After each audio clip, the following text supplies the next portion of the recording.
Hey, Brian from Garage Mahal. Today I got a 100-piece pack of zip ties, and I just want to record it and measure them because I always have trouble kind of like visualizing. So they are 12 inches, and just to kind of give you an idea of that is how big they are. And it looks like they come in a semi-vacuum sealed pack. Just kind of hoping they came in like a zip tie pack, closure pack, you know what I mean. So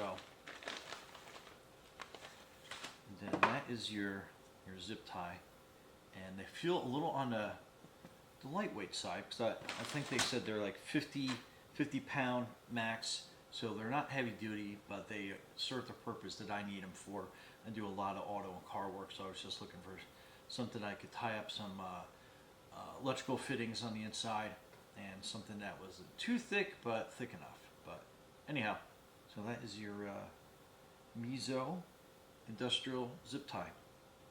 Anyway, Brian from Garage Mahal, thanks for watching, and happy zip tying. Be safe out